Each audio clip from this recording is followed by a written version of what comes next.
அன்பிற்குரியவர்களே, இன்று காமராஜருடைய 123வது பிறந்த நாளினை வடக்கு நூலகத்திலே மகிழ்வோடு கொண்டாடி கொண்டிருக்கின்றோம். தமிழ் அறிஞர்களுக்கு, சமூக ஆர்வலருக்கு பாராட்டு. அந்த வகையிலே அன்பிற்குரிய தம்பி செல்வம், தம்பி என்று சொல்வதிலே மகிழ்ச்சி அடைகிறேன். கிட்டத்தட்ட இந்த நூலகத்தோடு எனக்கு ஒரு 40 ஆண்டு காலங்கள் தொடர்பு உண்டு. ஆனால் இவர் கிட்டத்தட்ட ஒரு 15-20 ஆண்டு காலமாக நூலகத்துக்கு பணி செய்கின்றார். நம்முடைய வயர்மொழி காலம், அதுக்கு முன்னாடி அம்மையார் காலத்துல நான் எனக்கு கேள்விப்படவே இல்லை. வருவாரு போவாரு பார்த்துருக்கேன். ஆனா கேள்விப்பட்ட பிறகு உண்மையிலே வியந்து போனேன். இங்க இருக்கிற மரம் செடி எல்லாம் சுத்தம் பண்றது, இந்த அவர் வந்து ஒரு ஆசாரியர், அவருடைய தொழில ஆசாரியர். ஆனா அவருக்கு வருகின்ற வருமானத்தை விட அவர் இந்த சமூகத்தில் உள்ள அக்கறையினால நல்ல சமூக தொண்டுகள் செய்கிறார். இதை மேச உடஞ்சி கூட சரி பண்ணுவாரு, நாற்காலி சரி கொடுப்பாரு, அந்த ரோடு அவர் தான் சரி பண்ணி கொடுத்திருக்கிறாரு. ஒரு 2-3 மாசம் கூட எல்லாம் செடியோடு குதிரா இருந்தது.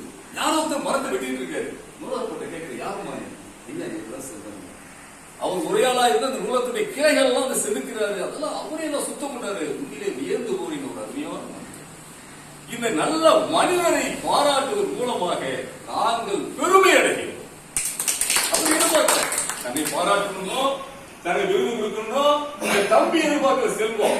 ஆனா இவரை பாராட்டுவதன் மூலமாக இந்த நூலகம் பெருமை அடைகின்றது. 5ஆம் உலக தமிழ்ச் சங்கம் பெருமை அடைகின்றது. தமிழ்நாடு வியாபாரி சங்க பேரவை பெருமை அடைகின்றது. அன்பு தம்பி செல்வம் பல்லாண்டு வாழ்க வாழ்க என்று வாழ்த்துவதிலே உங்கள் சார்பாக வாழ்த்தி இந்த பொன்னாடி அறிவிப்பதிலே மகிழ்ச்சி அடைகின்றேன். நூலகம் பக்கத்தில் நூலகம் முகம் தெரிந்த நூலகத்தில் ஒரு பணியாற்றுகிறேன்.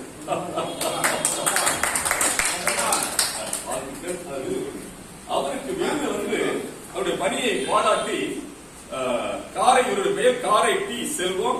நூலக பணிகளுக்காக நூலக நற்பணி செம்மல், நூலக நற்பணி செம்மல் காரை செல்வம் வாழ்க வாழ்க வாழ்க என்று வாழ்த்துவதிலே மகிழ்ச்சி அடைகின்றேன். இருங்க